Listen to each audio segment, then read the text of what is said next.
పూర్తిగా సంక్షోభంలో పడిపోయింది. రైతులు అప్పుల పాలయ్యారు. 5 ఏళ్లలో 9 సార్లు కరెంటు ఛార్జీలు పెంచారు.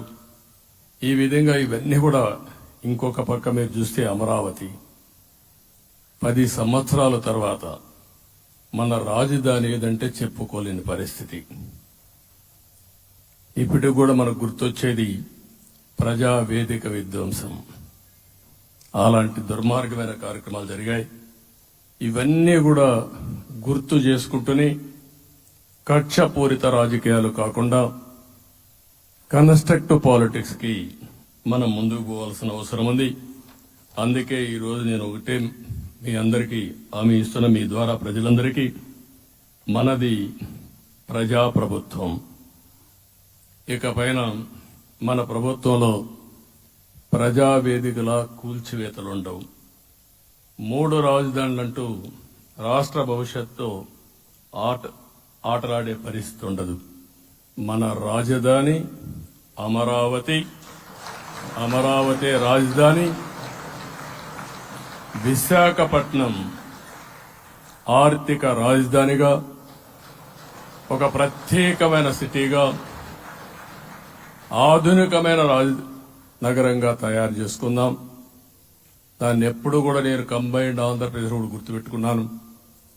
విశాఖపట్నం అటు జనసేనకు, తెలుగుదేశానికి, బీజేపీకి ముగ్గురు కూడా చాలా ముఖ్యమైన నగరం ఇది. ఎందుకు నేను ఈ మాట అంటున్నానంటే, లాస్ట్ ఎలక్షన్ లో 2014లో హరిబాబు అక్కడ ఎంపీగా గెలిచారు.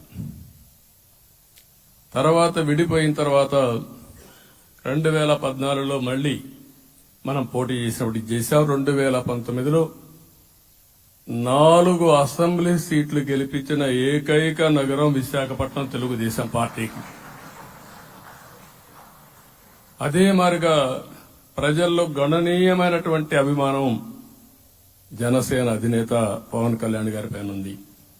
ఈ 3 కలిపి నిన్న ఒక సునామీ మారిగా వచ్చింది. అక్కడ ఒక్కొక్క సీట్లో మీరు చూస్తే 90,000, 90,000, 70,000, 80,000 మెజారిటీ గెలిపించారంటే ఆనాటి ముఖ్యమంత్రి విశాఖపట్నాన్ని రాజధానిగా చేస్తాను, ఎన్నికలవుతానే అక్కడే ప్రమాణ స్వీకారం చేస్తానంటే నువ్వు రావద్దు అని ప్రజా తీర్పిచ్చిన రాజధాని నగరం విశాఖ నగరం. అంటే ఎలాంటి టెంప్టేషన్ కూడా లొంగలేదు వాళ్ళు. ఇది ఒక అనుభూతి. విశాఖపట్నాన్ని మర్చిపోయే సమస్య లేదు. తగిన గుర్తింపు ఇస్తాం, అభివృద్ధి చేస్తాం.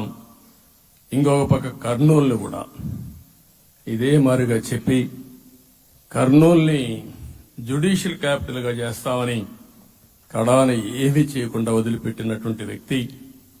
ఈరోజు మీరు ఒక్కసారి గుర్తుపెట్టుకోవాల్సింది, నేను చాలా ఎన్నికలు చూశాను కానీ రాయలసీమలో 1 సైడ్ ఎన్నికలు జరిగాయి. బ్రహ్మాండంగా ఓట్లేశారు. ఓట్లేయడమే కాదు, ఊహించినటువంటి మెజార్టీస్ ఇచ్చారు. ఇది నేను కొంచెం భయపడ్డాను బిగినింగ్ లో, కానీ ఊపు చూసిన తర్వాత మాత్రం అనిపించింది అందరూ ఎక్స్పెక్ట్ చేశారు రాయలసీమలో కొంచెం ఇబ్బంది ఉంటుందని. అలాంటి రాయలసీమ తిరుగుబాటు చేసే పరిస్థితికి వచ్చింది. దానికి కూడా మన అందరి మీద బాధ్యత ఉంది.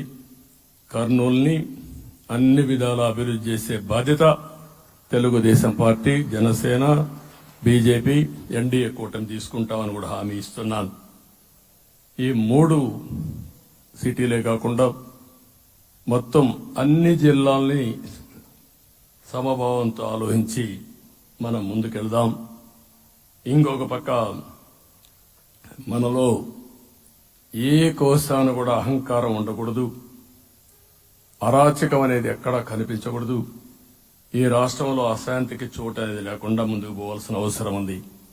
రాష్ట్ర ప్రజలందరికీ హామీ ఇస్తున్నా, సీఎం వస్తున్నాడంటే చెట్లు కొట్టేయడం, లేకపోతే రోడ్లు మూసేయడం, షాపులు బంద్ చేయడం, పరదాలు కట్టుకోవడం అవన్నీ ఉండవు.